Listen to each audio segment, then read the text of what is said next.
back to the Tri State Area Takeover, a Phineas and Ferb podcast. I'm your host, I'm Allie, and Maria's back. Hi, Maria. Hello, I'm back. Before we actually get into the next, like, talking about like these episodes of, the episode, The Fast and the Phineas, and I call it the Backyard Beach episode, but it has another official name, which I can't think. Hold on. Oh, wait, I know what it is. Hold on. I have it in my notes. I took more diligent notes this time. The Lawn Gnome Beach Party of Terror.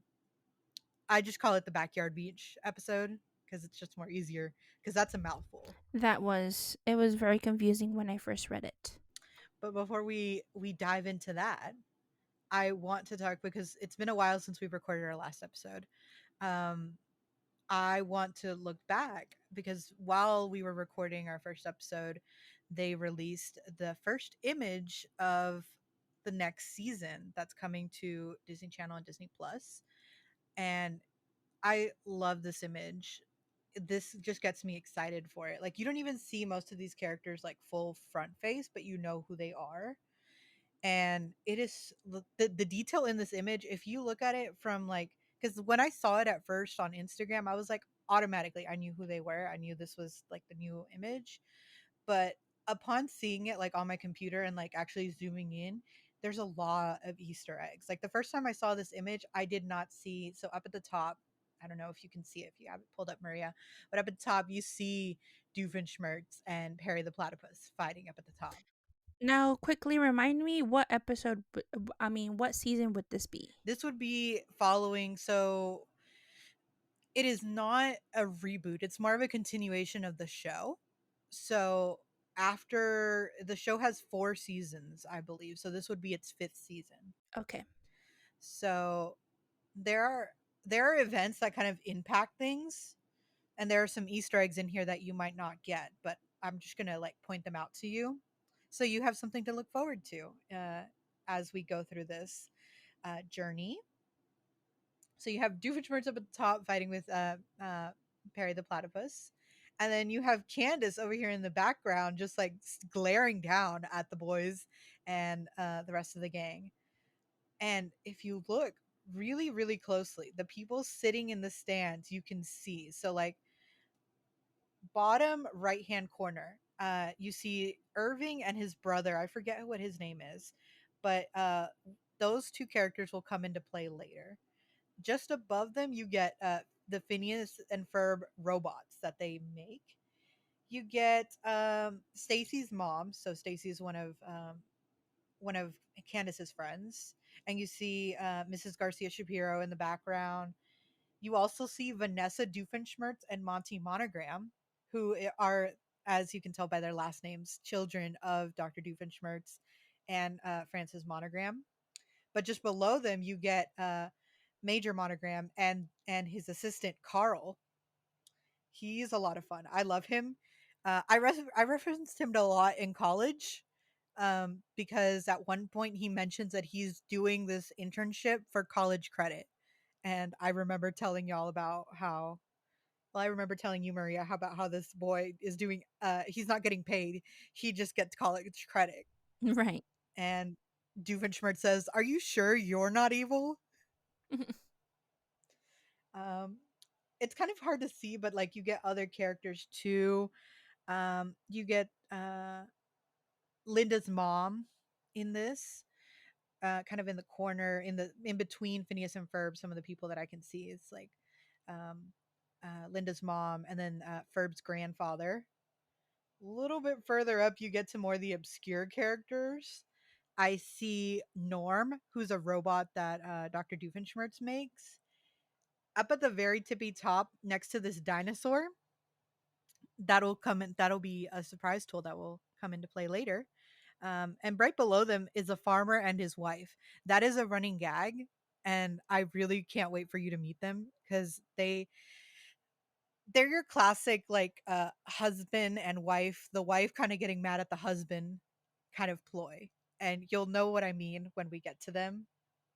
On the left hand corner, you'll see a giant floating baby head, another running gag. that was I'm more curious about that one. And then right below it, just like a couple of seats below it, you'll see Ducky Momo. It was a childhood show that Candace was very fond of, and she's still fond of it. She's like 16 and she's still very fond of Ducky Momo. I believe it's like the equivalent to like Barney. Which if that is the case, Candace, I'm not gonna I'm not gonna give her any like crap for it. I think yeah. I think in between Ducky Momo and the baby head, I think there's a balloon, and there's a balloon called Balloony. Dr. Doofenshmirtz, another one of Dr. Doofenshmirtz's tragic backstories, is that he had a balloon named Balloony, and that was his friend. I think that's who that is in between there. I could be wrong. So if anyone else notices any cool like Easter eggs in the audience, it's really fun to watch. It's like I didn't notice all of the characters that are coming back. I guess they're trying to show us that all these characters are going to make a comeback. Um, but the second besides the background characters in the audience, there's a very famous line of at the bottom. The tagline underneath it is "We're getting the band back together." So that is actually a reference to my favorite episode of all time. Like if anyone asks which episode I really love, it's very cliche because I think the whole fandom really loves that episode too. It's called "Dude, We're Getting the Band Back Together." It's episode 14 of season 1. It actually takes place over the 30 minutes, so it's not two 15-minute episodes. It's a one whole story arc. It is so much fun. I kind of wish that they went so in that same episode called "Dude, We're Getting the Band Back Together." There's a song called, give me a second, it's going to come to me. Ain't Got Rhythm. The song Ain't Got Rhythm. At one point, Phineas and the person who sings the song with him, one of the band members that they're trying to form the band back together, he says, they sing a line called "Gonna Rock a Brand New Generation." I really kind of wish that was also the tagline for this, "Gonna Rock a Brand New Generation," because quite literally, I feel like this is gonna be like a a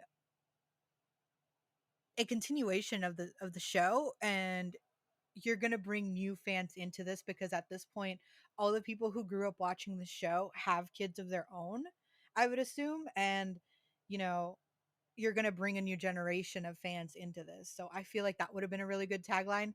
But we're getting the band back together is also such a good reference to that episode. That is, I feel like, a fan favorite.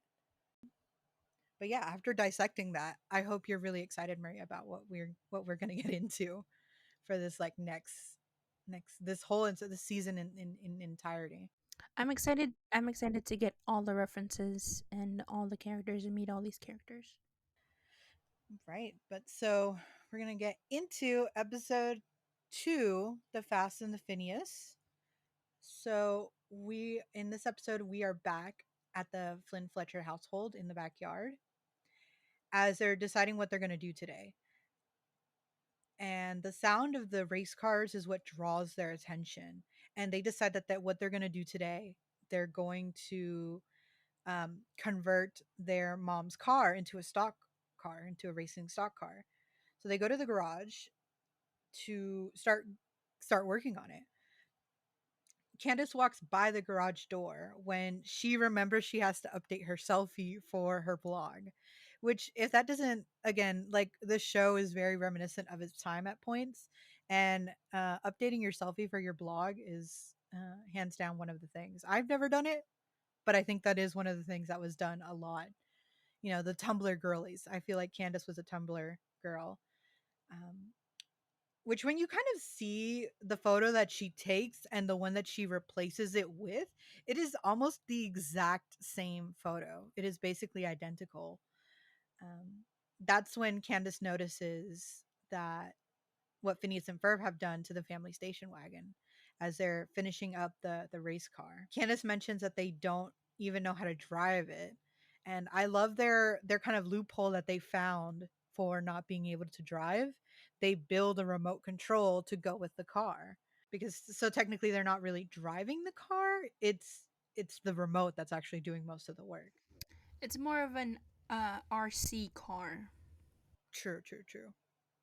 And it kind of looks kind of kiddish because if you see it from like if you see it from like an adult standpoint, you're like, oh, they're playing with a remote car. It's around here somewhere, right? They don't know that it's a real car. This next part is one of my favorite audio gags of all time. Candace is going around looking for mom around the house. It's such a great audio gag because you can hear her running around the house, opening and closing doors, calling for mom as she slowly goes from being like very sweet, very gentle, and then slowly gets more aggravated that she cannot find her. And she comes back to ask the boys very, very sweetly and very nicely, being like, where's mom? I love this soundbite so much that I have actually like taken that soundbite and actually downloaded onto my phone that I use it to send my mom when I want her to text me back and I want to get her attention. Don't think they use it that often. I think this might be the only time that they use it like that. Phineas tells Candace that mom is actually across the street playing bridge at Mrs. Garcia Shapiro's house. So this is actually Isabella's mom. And as you can tell by the fact that she has a hyphenated name, it's Garcia Shapiro. She's actually part Jewish and half and part Mexican. As soon as she answers the door, Mrs. Garcia Shapiro starts talking like a mile a minute. And at first Candace is trying to be nice, and she desperately wants to get her mom's attention to let her know what the boys are doing. We then come back to the boys kind of playing with the car, so they're like driving it back and forth. And you get this visual gag of their hair going in one direction and then going into another direction. Eventually, for some reason, they swap hair.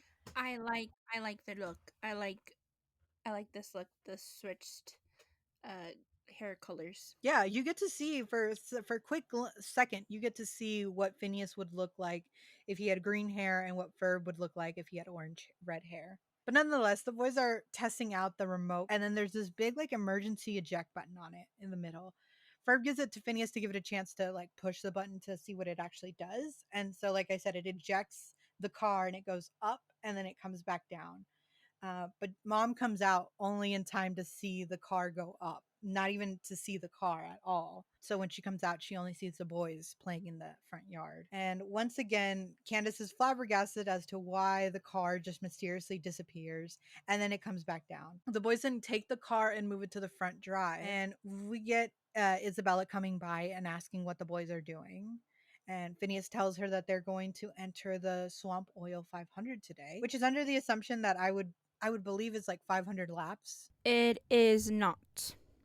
As a motorsport fan, 500 is 500 miles. And usually this goes for IndyCar.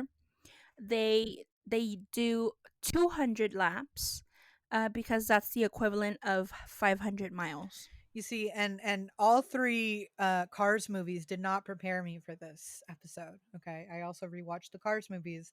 They did not prepare me for that. I just like motorsports, so that's why I know this, and I really like this episode. It is a lot. It is a lot of fun. I never been a motorsport fan.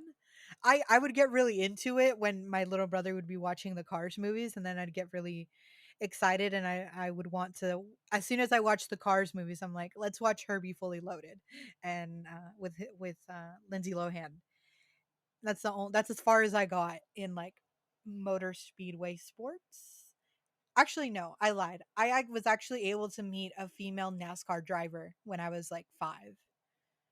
Um, Do you remember who it is? she was Hispanic. That's all I remember. So that should narrow it down a little bit. If you think about like between like 2004, who was a female Hispanic NASCAR driver, probably narrows it down. I got her autograph and I lost it. So I will never know who it might be that might be the only time I ever got interested in like NASCAR or any like Formula One cars and things like that. I do want to mention that Isabella again doing the most for Phineas and trying to be close to him by being in the pit crew.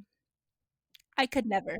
Could Yeah, never. Isabella basically volunteered herself and the Fireside Girls to be the pit crew. More on that later, but it's just so funny that she's just like, oh, Well, me and the Fireside Girls can be your pit crew. I think I would quit being her friend after one or two times where I had to volunteer. I was voluntold to help Phineas and Ferb. After one or two times, I would have been like, you know what? And so we transition to Agent P's storyline. He goes to his lair and he gets his assignment from Major Monogram. And I'm not sure if we ever mentioned it or ever saw it in the last two episodes, that file photo that they have. The photo of Dr. Doofenshmirtz. They literally address him in this scene as the evil Dr. Doofenshmirtz.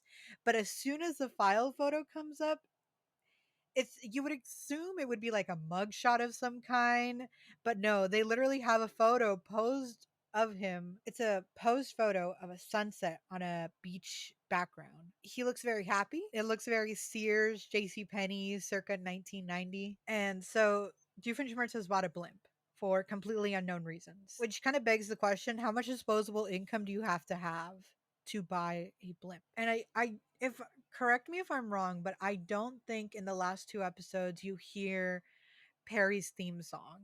Uh, I know you mentioned that you liked his like the very light music of Perry's like kind of theme. It is my favorite. I sing along to it. Yeah, we never got to the doobie doobie doo, but you only got kind of like the music. You never got the vocals to it. But Perry does have his own theme song, and we'll hear more of it. I think we hear it at the end of this episode. And so the boys are at the track and we get Isabella being a real girls in STEM moment, showing the Fireside Girls the engine of the car they're going to be working on, just giving them all the stats. Which I got like, for all the, crap we gave Isabella for being like you are being too obsessed with Phineas, you need to take it down a notch. She is doing a lot here, but she's also bringing her friends along to do this with her, and I find that really encouraging. Just her like being like, I'm gonna learn the parts of a car and the motor and everything, and I'm gonna show my friends, and we're gonna do this together. So quality friend time for sure. We then hear Candace yelling for Phineas, and for a second, Candace is distracted by Jeremy being there, which happens.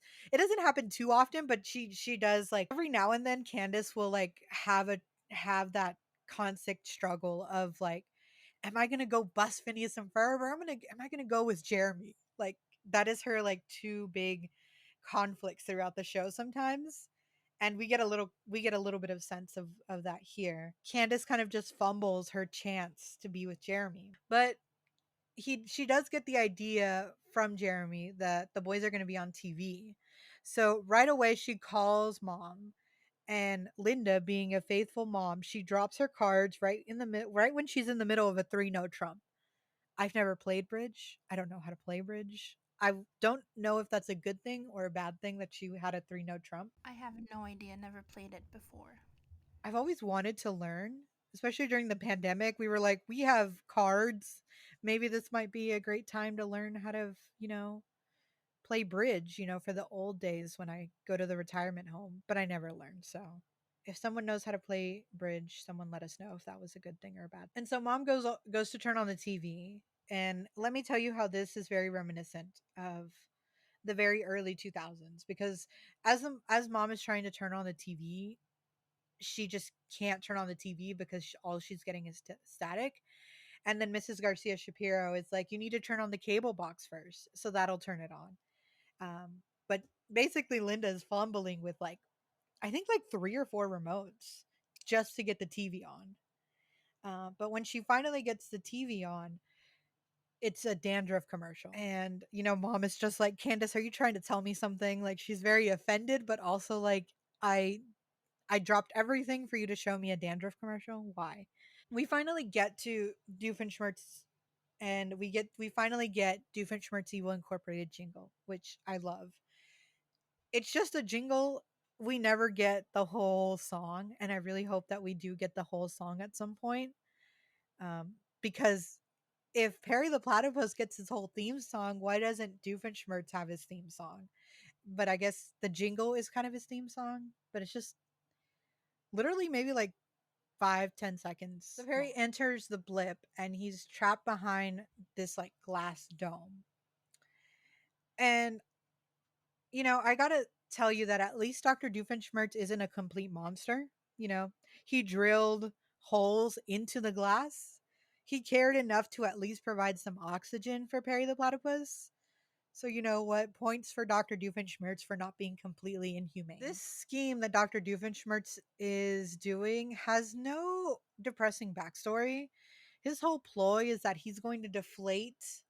He has a deflatinator array, and he's going to deflate everything in the Jefferson County Motor Speedway, and he's going to deflate everything in the tri-state area. And that way, if anyone needs anything inflated, they're going to have to come to him. As evil schemes go, it's not a bad one. It's not a terrible one. But it's also like I don't what is the purpose of it? Like is he going to make his money back from buying the blip? It's all very subjective depending on whether or not like how Dr. Doofenshmirtz is going to use this. Candace makes her way onto the track, onto the actual track that the cars are on. I don't know how she got that down there because it seems kind of dangerous to be like that close to the cars. She went down there to try to get Phineas's attention, but obviously with the race starting, there was no way that was going to happen. Then a photographer takes a picture of Candace in a really unflattering state. She's kind of just covered in soot from the cars. But that's when she gets the idea that she's going to take a picture of Phineas in the car. A beautiful idea, right? Like there's no way that could fail. The photographer catches up with her as she's snapping the photo, and he tells her it's going to be $2 for the photos, and Candace only has $1. So she pays for one photo to take it to mom, and we get the return of Candace's bike. So we finally know that the bike did in fact make it home, okay?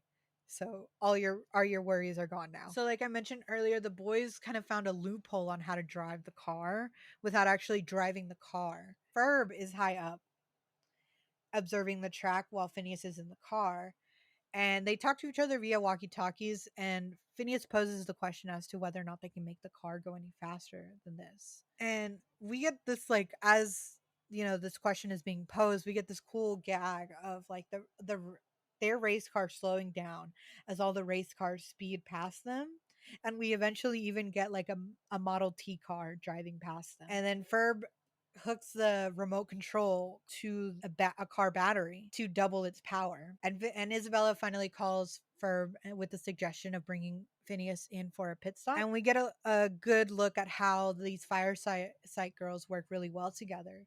They replace all four tires, they give it gas. Gretchen even had time to put a bow on the car, which is crazy. I don't even think that would be possible if you were to actually put a bow on. I don't think it'd make it out of the pit. I think they did a good job. Great job, even. We come back to Perry the platypus and Dr. Doofenshmirtz, and we get a little demonstration as to how the deflatornator ray is going to work. The ray hits a beach ball that was being passed around the speedway, and it's deflated, and that causes the deflated beach ball to fall and end up on the one of the car's windshields. So the driver can't see where it's driving, causing it to hit a billboard that falls. And because the other drivers can't see that the billboard is down, the cars all kind of go up the billboard and kind of just go flying up. Can I say that's crazy to have a billboard so close to the track? That's what I was wondering too. I was like, like I said, I've seen all the Cars movies, and I don't think there ever was a billboard in the middle of the track. No, because the thing is inside the track where it's standing on. It's crazy. You could not have that. Yeah, like it doesn't make again, if we look too much into the show, it falls apart. So but you raise a good point of the whole like a billboard in the middle of the track. Okay, we're gonna ignore that. But Ferb manages to dodge all the cars while Phineas is in his car playing his guitar. But we establish, it would be a bass because he only has four fingers. And Ferb is playing the piano, which I found interesting because I'm like, who's driving the car if Ferb is playing the piano? Like, who's operating the car? But nonetheless, we get the very catchy "Go Phineas Go," which it's not not a good song.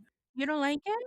It's not my favorite. It really is not my favorite. I like it. It's a cute song. Like it's a good like I love that the Fireside Girls are background singers singing Go Phineas Go. Like not only are they the pit crew, they're also, you know, the cheerleaders for this, like they're fans. And again, they're dancing in the track. Yeah. I have no defense for that. I really don't. It's because I watch a lot of motorsports, and that would be crazy. That would be We crazy finally to cut see. to Candace making it to Mrs. Garcia Shapiro's house to show mom the photo. And I cannot believe that during the entire drive, the entire ride to her house, she never looked at the photo. Because when she presents the photo to her mom, it's just the photo that the photographer took of her. I guess she was just determined to get home. She was just so sure she was going to get the boys with that photo. At the realization that it's a photo of her, Candace screams so loud that even Dr. Doofenshmirtz heard it from his voice. This is a point where we find out that the ray is actually powered by a mouse on a wheel, which again, I think, you know, we got to give credit where credit is due, and points for Dr. Doofenshmirtz using alternative energy. Minus points for, you know, trying to deflate everything in the city, but, you know, points nonetheless. That poor rat. The poor rat. Perry pulls out a collection of cheeses and launches the stinky cheese into Doofenshmirtz's pants, causing the rodent to jump off the wheel and into his pants. And that's when Dr. Doofenshmirtz's shrieks are so loud and so high pitched that it causes the glass dome to break. We get a whole chain of events happening here after this all at once. So the deflator ray goes off, and then it hits a big mirror that then bounces back, hits the Doofenshmirtz blimp. We go back to Candace at the Garcia Shapiro's house, and Candace realizes that the race is still on TV. When she turns on the TV, she sees the shot of Phineas finishing the race. And then mom reluctantly gets up from her bridge game once again for what Candace hopes is going to be like she's going to see them finish the race and see that Phineas has won. But just before mom even gets to the living room, the blimp hits the broadcasting tower. We cut back to the speedway where Doofenshmirtz makes a quick getaway in the stock car and drives away, but Perry manages to end up with a remote. And he manages to drive them towards a car wash using the remote. We then come back to Candace at home because, you know, I assume that the mom was so irritated with Candace's kind of whole shenanigans of trying to bust the boys. So Candace returns home. She notices that the garage is empty and she's like, "Ah, there it is. There's my proof." And that and her proof is that the boys have done something to the car and the car's not there. We cut back to the car wash to find that Perry the Platypus and Dr. Doofenshmirtz are fighting in the car wash. Doofenshmirtz is ejected out of the car wash, and just before Perry's about to like make his getaway, he steps on the eject button, which completely ejects the car up into space with him on it and then back down to Earth, where Candace is banging down the Garcia Shapiro's house front door again and is screaming multiple times. I also have this clip of the soundbite of her just like banging on the door. I also send it to my mom when it's a dire emergency. When I desperately want my mom to like answer me, I'll send it to her. That's the one I use in emergencies. And at this point, Candace is done with Mrs. Garcia Shapiro's formalities, and she just rushes into her house, grabs her mom, and forcefully drags her across the street into the garage. And at this point, we only get the shot of just the mom and Candace, showing her what Candace thinks is a empty garage. But what it actually ends up being is the car nicely washed, and the boys return home, and I guess they really did walk home because they're carrying their giant first place trophy. Mom offers them some snacks and Candace is left in the garage, mouth agape, not believing her luck again that she did not catch the boys again this time. So Maria, what did you think of the Fast and the Phineas? I want to say that at the end the mom says, "Honey, close your mouth." And I've been told that by my mother multiple times before. I just thought it was a funny gag. Um, I also want to say, I want to ask, the car had a number 42. Is there a reference to that, or is it just a random thing? I was looking at the trivia for this, so they don't mention anything about the number 42 and as to why it's there. I think that might have just been an animator's choice. I could be wrong. Someone can correct me. More than welcome to. Um, I will point out that the two announcers in the show, the announcers for the race, are actually based off of the show's creators, Swampy and Dan, but they're actually not voiced.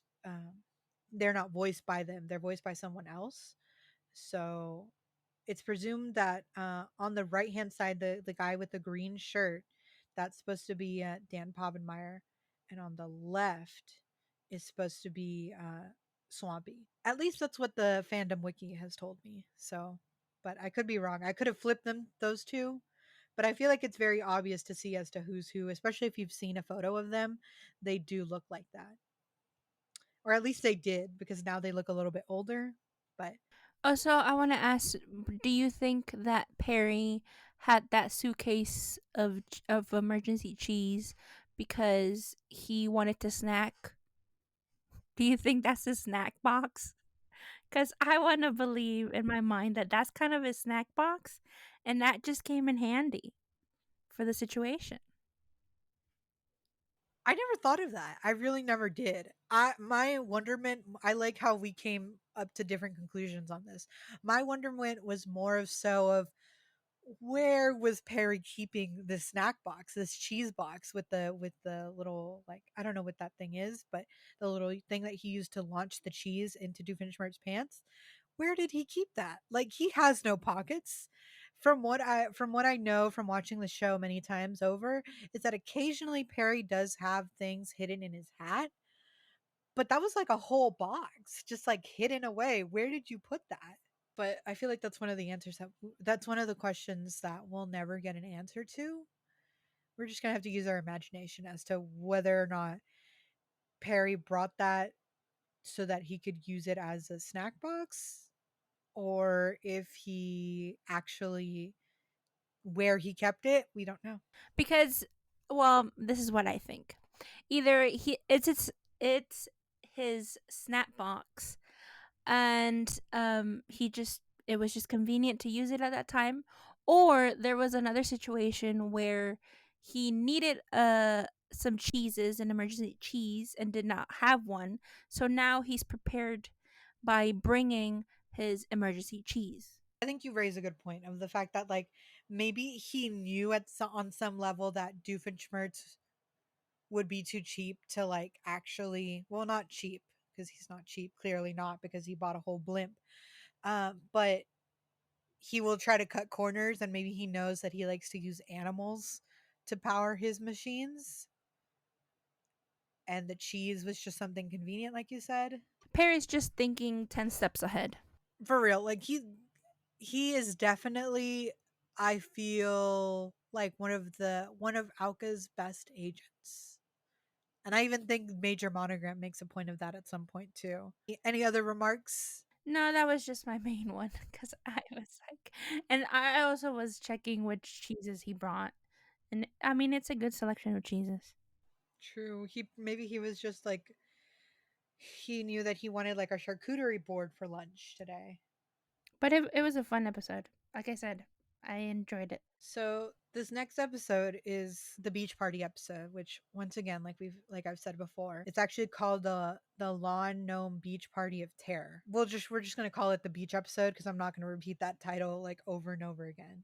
It's a very confusing title. So it actually gets a different name at some point because they did do like I never saw it, but there was a marathon apparently that they did about, so Doofenshmirtz apparently changes a lot of what happens in different episodes. Like, it was a marathon called Spot the Diff, which Doofenshmirtz made a different nator, and they would play the episodes back to back, so to see if you can spot the differences in each episode.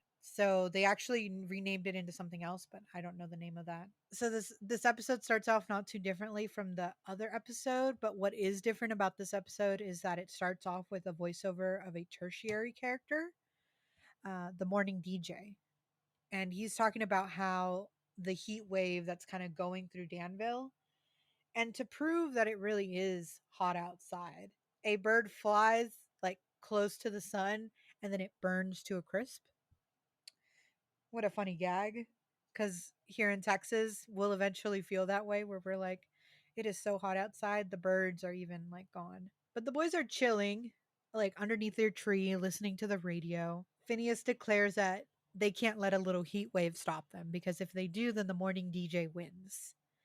And so the mom comes outside with Candace to see what Phineas and Ferb have already decided to do, and it's so adorable. The boys have already got their swim trunks on. Ferb's got a little puka necklace. If that doesn't scream early 2000s, I don't know what does. They are pouring water into their sandbox. And that's when mom kind of asks them what they're going to do today. And, they tell them, just going to build a beach in the backyard. And the mom lets them know that she's going to be out for the day. She's going to be at her spa. Candace automatically assumes that she is going to be in charge by default because there are no other adults in the house and they can't disturb their dad because he's cleaning out the garage. And as they try to fill up their little sandbox, they come to the conclusion that they're going to need more sand. And we cut to Agent P's storyline. He goes to his hideout, which is he goes to his hideout in a different way than in the last couple of episodes. He uses an entrance on the side of the house, I would assume, and he uses this kind of like little mushroom lawn ornaments. And he just goes landing in the hideout and he gets his little hat and he gets his assignment from Major Monogram that all the lawn gnomes are disappearing from the gardens across the tri state area. And they suspect that Dr. Doofenshmirtz is behind it. And without these lawn gnomes, with the and without these lawn gnomes, they're wondering who is going to protect their gardens from dark magic. I've never heard of this before. I don't know. I is this which here's a question in general. Is that why people have lawn gnomes to protect them from dark magic, or is that like a I myth? I mean, I guess. I honestly don't know. Don't know. Um, but I guess it's more of a European thing. I don't think we have anything equivalent to that, me personally.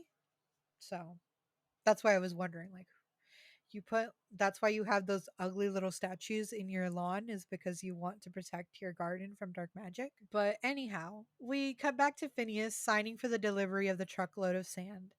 And the contractor once again asks him if he's a little bit too young to be a landscape contractor.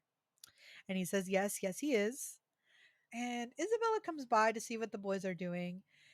And upon hearing that the boys are building a backyard beach, Isabella automatically volunteers herself once again with her and her, the Fireside Girls, to be lifeguards so that they can earn their aquatic safety badges. Again, we're going to mention this a lot throughout. I feel like throughout the episodes that we watch that Isabella is very obsessed with this boy, but she's being a good fireside girl leader because she's finding opportunities for her and her friends to earn patches, and it's some great initiative that Isabella shows. I think that it shows that she's determined. Yeah, she is going to be very very determined to pursue Phineas, not like at all costs, but she's not that obvious. She's okay, so comparing, let's take a moment and let's compare the fact of how Isabella's obsessed with Phineas and she really, really likes this boy. And let's compare that to Candace's like obsession also with Jeremy. Like, I feel like they're probably like on the same spectrum, but maybe like Isabella's a little bit more subtle about it. Like, it's noticeable to us, right? As to like us, the audience, that Isabella really, really likes Phineas. and it's not noticeable to the boy. So, well, it's not noticeable to Phineas himself. Um, and meanwhile, Candace is very, very obsessed with Jeremy, and even to the point where Jeremy knows also. But he plays it cool. He's just like, "Oh, she likes me." So adorable the way she like gets like all up in her head about like, do I like her? Do I not like her? It's very adorable. So that was my little tangent. To your point, you said that she uses her skills as and her friends, the Fireside Squad, to get stuff done. Like they're getting more, they're taking advantage of the situation. Yeah, for sure. But at least I feel like at least they're getting something out of it. There are some times when no one gets anything out of it. There is a point where Candace is trying to impress Jeremy at one point, and her best friend Stacy, who we're going to actually meet in this episode a little later, she gets nothing from it. And I'm just like, why are you friends with her? She's obsessed with this boy and brings no comfort to it. Like, I don't know.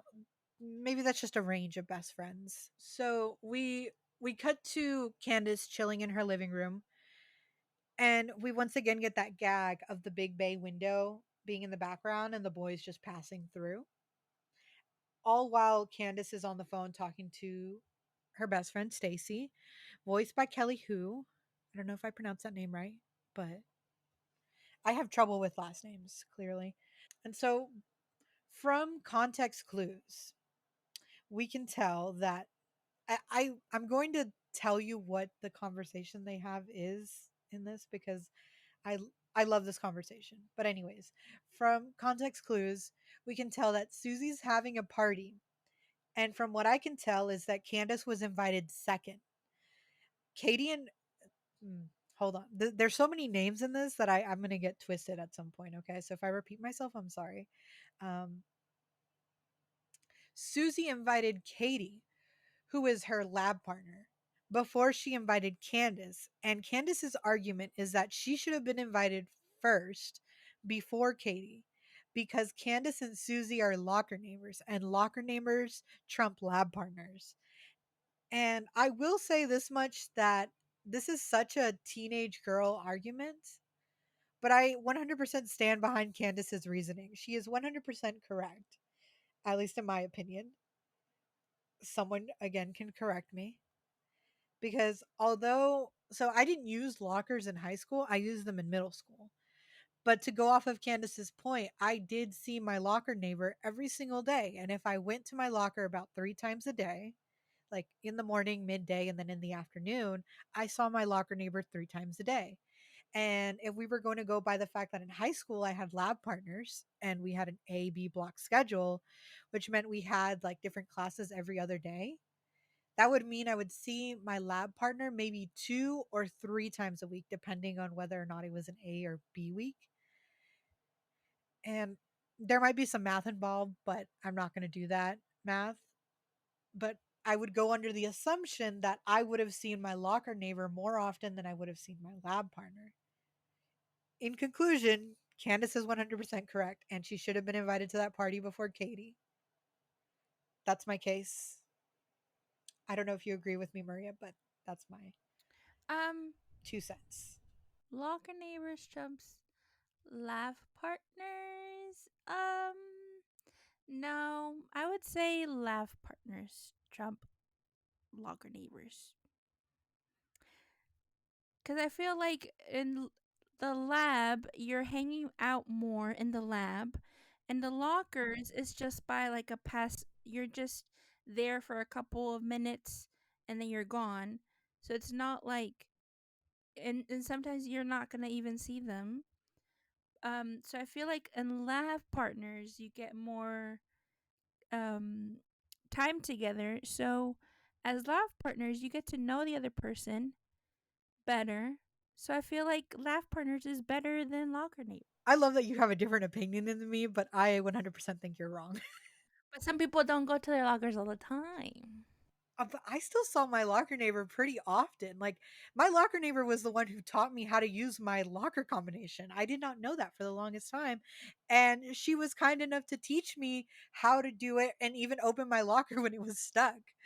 And so I saw her way more often than I would see like a lab partner because like I in high school, in my high school we had the AB block schedule. So that's when we would have like lab partners in science class, right? So depending on when I would have science, I maybe saw if it was an A or B week, I maybe saw my lab partner 2 or 3 times a day. There were some lab partners that I had who were not communicative at all. And then there were some lab partners who, like, again, I only saw 2 or 3 times a week. And we never made friends outside of class. So my argument is that Candace is correct. I guess it just depends on the experiences because for laugh partners, in my experience, we would see, uh, I would see my laugh partner every single day during lab. I didn't like, I just had a science class every single day. So I would always hang out with them. But I feel like you have an actual, like, I don't know how long class is usually. I think it was like 50 minutes. So you have like a long time hanging out with that love partner.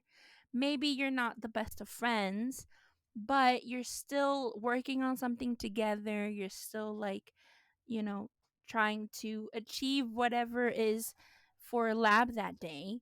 So you have more of a one-on-one with your lab partner. So that's my argument. I guess so. I guess we'll forever be remain divided on this, but I always made that point. I don't know if there's anyone else who agrees with me or I don't know if there's anyone out there who agrees with you, Maria. So we'll find out. Hopefully, over the course of this, we'll find out. Candace hears a dolphin, and that's what kind of gets her attention to go outside to see what the boys are doing. And automatically, she comes outside, and the boys present the beach, which Candace is under the assumption that it's this like little kitty sandbox is their beach. And then when a beach ball hits Candace on the head, she notices that they've actually created a whole like beachside property because their house's fence is converted into a deck, and then they go on the beach coast. They have like a beach coastline, which is really cool. Candace is immediately ready to call her mom, but that's when her friends Stacy and Jenny come by. Jenny, who by the way is voiced by Ariel Winter of Modern Family fame, but she also voiced Sophia in Sophia the First, so there's that. And as soon as her friends come by, she has a complete change of opinion about whether or not she should call mom to tell on the boys because they tell her like she's going to be the most popular girl in the neighborhood. And Stacy mentions that Jeremy and his buddies are on their way with their surfboards. And that's when Candace drops everything and she gets dressed for the beach. We get back to Agent P's storyline, and he's dressed up as a lawn gnome, presumably to get into uh, Dr. Doofenshmirtz's lair. And he's at the side of the house and he's sucked into the ground and ends up on this kind of conveyor belt with all these other lawn gnomes that are being sucked out from the tri state area. And Dr. Doofenshmirtz is just observing all these lawn gnomes come in. And he notices Perry as a lawn gnome. And of course, he's this teal green platypus with an orange beak that he mentions this is a strange looking lawn gnome. And Doofenshmirtz picks him up and then he gets immediately punched in the face by Perry. And this might be the first time we actually get the whole like, who are you, a platypus? And then he like puts on his hat and he's like, Perry the platypus. And it's never not going to be funny at the fact that Doofenshmirtz can never distinguish between a platypus and Perry the platypus. Like as soon as he sees a platypus, he thinks it's just a normal platypus. And only when he puts on the hat will he be like, it's Perry the platypus. Like it's his nemesis. And it's just so funny. That's just one of the best running gags ever. Um, for being an evil scientist that he can't put two and two together really gets a laugh out of you every single time. And once again, we get the gag of, there being multiple remotes that have multiple things because Doofenshmirtz tries to trap Perry the platypus, but he every single remote that he tries doesn't work. Like one opens the garage, another one turns on the TV. So eventually he finds the right remote and traps Perry the platypus. And so this is where Doofenshmirtz is going to lay his whole plan as to why he's going to take all these lawn gnomes, why he's taken all these lawn gnomes in the first place. And we get this is the first time we're going to get the one of the many horrific tragic backstories. But before we get to his backstory, we cut back to Phineas and Ferb at the beach, and they get this beach party started. And you get the song called "If Summer Only Lasted One Day," and it sounds very reminiscent of like the Beach Boys, very like 1960s. I actually prefer this song over "Go Phineas Go" because it has more lyrics. It's a very summer forward song. I like both songs, I'm just a hater. but I do like this song better than Go Phineas Go a little bit. We come back to Jeremy waxing his surfboard, and Candace comes with some pineapple drinks, and then she gets hit in the head with a coconut and then she lands on a crab. The crab carries her away, and she stumbles into a limbo contest and wins, and is crowned Queen Wahine of the beach. And this is where we get the catchiest song in the first season. Like, it's one of the catchiest songs, and there's no argument here as to like me personally. I would definitely put this song over "Go Phineas Go," over "If Summer Only Lasted One Day." Maybe even over Perry the Platypus's theme song, but there's a case to be made about that one. Whoa, whoa, whoa. I just love this song so much. It's called Backyard Beach. To answer maybe a question that you probably have, no, this isn't Ferb actually singing the song. It's actually sung by Danny Jacob. He's the composer, and he's basically the composer for a lot of the songs for the show. It's so like the lyrics are so nonsensical. Like, hold on, give me a second and I'll look up the lyrics. They rhyme. It's very rhymy. Like, you know how they like it's a very rhyming song, but you don't notice it because it's sung in kind of like this reggae tone. Because like literally the lyrics are a backyard beach. Nothing's out of reach when we got a backyard beach. I know that rhyming beach with reach isn't like, you know, high levels of like musical accompaniment, but it is so good. It is so much fun.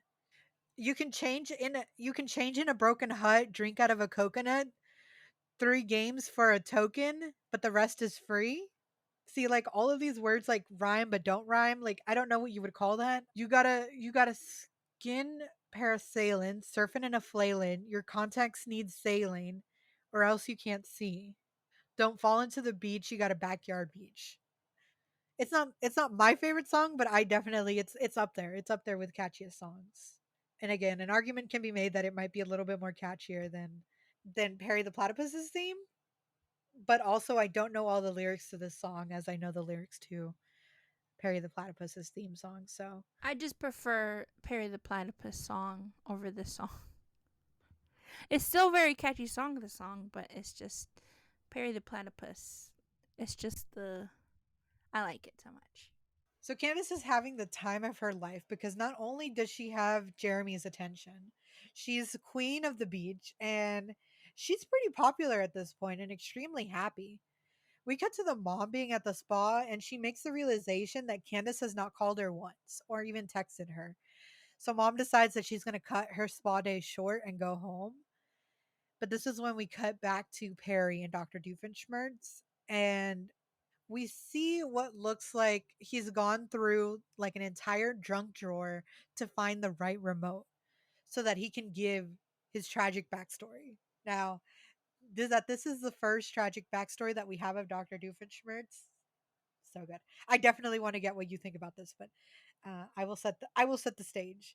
We learned that Dr. Doofenshmirtz is from Drusselstinia from Gimmelshoom, and that the Doofenshmirtz family fell on hard times, so their garden lawn gnome was repossessed.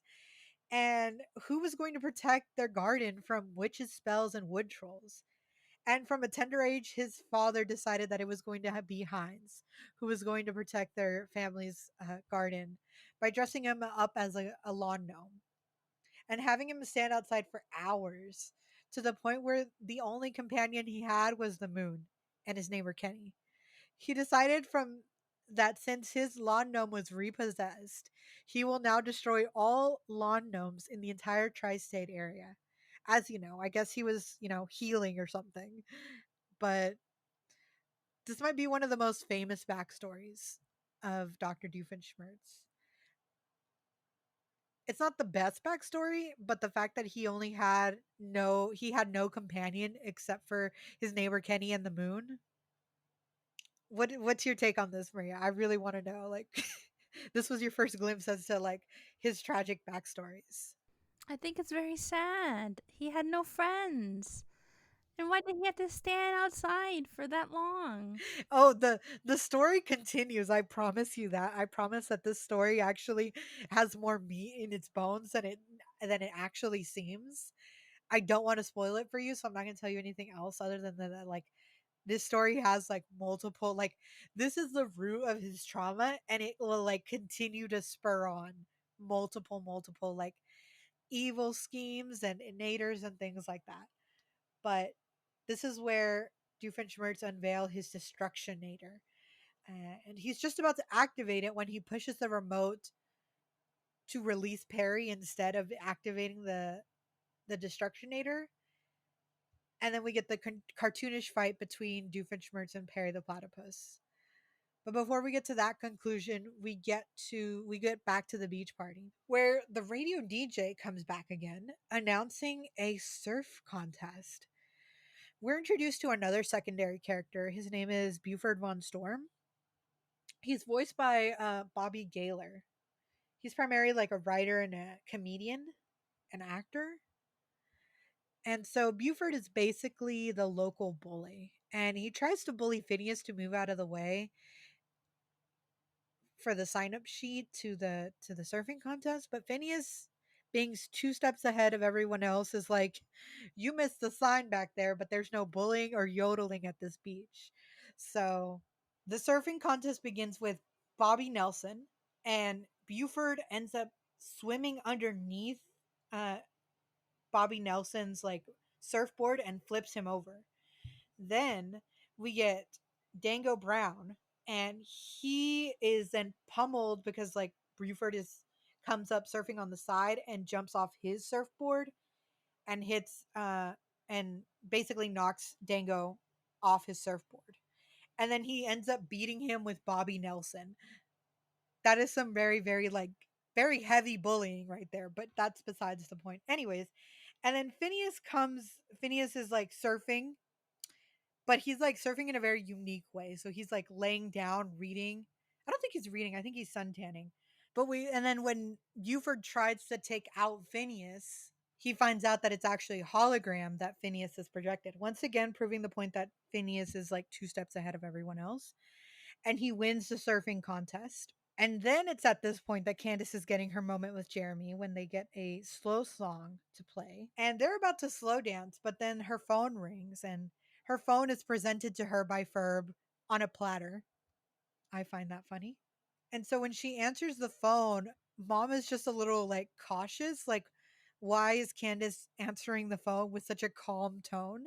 Because she's a little too calm when she answers the phone.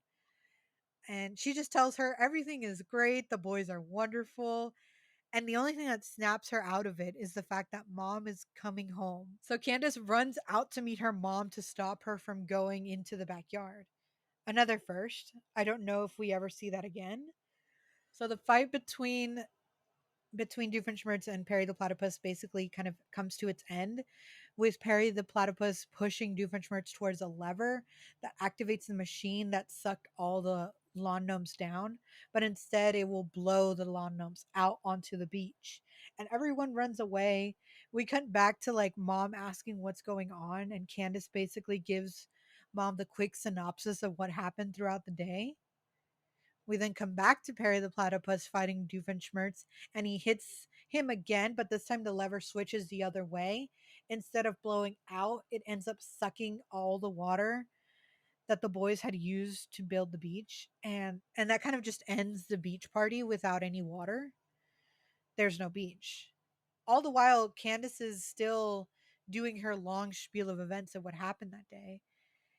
And Perry the platypus kind of comes out of the hole that sucked in all the water and crawls out of it. Basically, that closes out the day, and the boys and Isabella leave the beach as the entire neighborhood is chanting Phineas and Ferb. Candace kind of has a little mini breakdown because the whole beach is gone and she didn't get her moment with Jeremy, so she's very devastated about that. The mom suggests that she go inside, that she had her fun, and maybe it's time to go back inside. The episode basically ends, you know, how it started with Phineas and Ferb chilling underneath the tree, listening to the same radio DJ, Perry the platypus sleeping between them. So the tag scene for this episode is the Perry the platypus theme song. This song is actually a little bit shorter, like the tag scene that they have here is a little bit shorter than what the actual song is.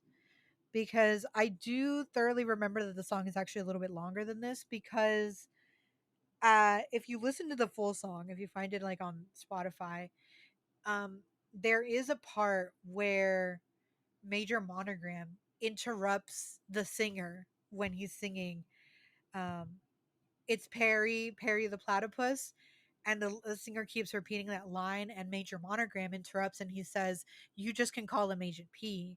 But the singer keeps ignoring him and he says, "I said you can call him Agent P." And then eventually at the very, very tail end, the final bridge of the song is literally just like Agent P, and that's how the song ends. Which I really love that. I really love it. To the point where I myself was trying to like interrupt the song and I was waiting for them to have Major Monogram interrupt the singer to be like, "You can call him Agent P." Maria, what are your thoughts on this episode? On the beach episode and just kind of the tag scene at the end of this? I really enjoyed this whole episode, episode 2, from both stories. This last one, I just thought the water bill is gonna go crazy because they use so much water and so much sand. Where did the sand go? That was my main concern the whole time towards the end. And then, the Perry theme song I enjoyed. I this is one of my favorite episodes. Like I said in the last episode, I really would have preferred that this the backyard beach episode and the roller coaster episode were paired together because it's so much fun. You get the musical elements of the show, you get a sense of what they're gonna do from that episode forward. Um I do prefer the beach episode over the Fast and the Phineas. It's not one of my favorites. I do get a nostalgic feeling from it, but I'm not gonna like run to watch this episode whenever I want to watch Phineas and Ferb. I'd probably choose another episode.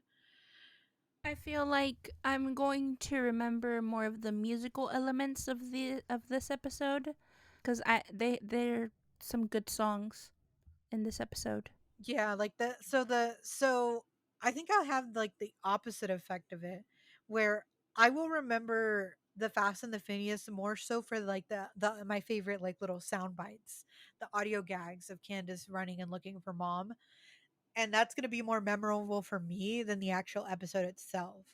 Whereas for like the beach episode, I will remember the music and Doofenshmirtz's tragic backstory. I feel like we mentioned this before, but the catchy songs at the end. If we were going to tier rank like this, if we were going to tier rank this episode, it would definitely be high up there. But if we were going to just tier rank like the songs of this episode, which I feel like we should start like building like a list of the songs off the bat. I feel like Backyard Beach definitely has to be for me an S tier, and the Perry the Platypus theme song could be like, I want to say S tier as well, but it could alternate between that and like the Doofenshmirtz jingle. I feel like as much as fun as it is, it's only just a jingle and it's only like a snippet, so I would have to put it in the B tier. I I don't know. I wish I was more prepared for this, but maybe next time. Do you want me to do a tier list? We can start doing a tier list and do the tier list of songs and as we go along, we grade the songs. I think that's a good idea. Yeah, we're gonna have to start doing that, and I will tell you why. Because towards the latter end of the season of season 1, they actually do a clip show, right? And it was a clip show based on like fans. So they had like a call for like all fans to vote their top 10 favorite Phineas and Ferb songs. And I want to see, Maria, if you could probably like guess which songs made it to the top 10, because I know the top 10. I voted for the top 10, and I will let you know if you get anything right. We'll see if we come up with like an incentive or something for you, Maria. Yeah, we can do that because I feel like I'm gonna pick my own like top tier, but then I have to think about like in general, what did the fans of the show really enjoyed and loved. Basically, based off of what I have told you, what I have said, you have to like take that into account as well. Okay, I will do that. But yeah, I mean, we can keep up on a tier list and All right, but that was episode 2. So that was the Fast and the Phineas and l- the Lawn Gnome Beach Party of Terror, the beach party episode, basically. And so next week we're going to cover episode 3. So that's going to be the Magnificent View and Swinter. And honestly, I completely forgot what the Magnificent View was, but I do remember Swinter. And that's going to be all from us.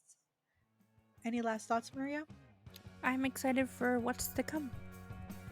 And I will just leave y'all with honey, close your mouth. Bye.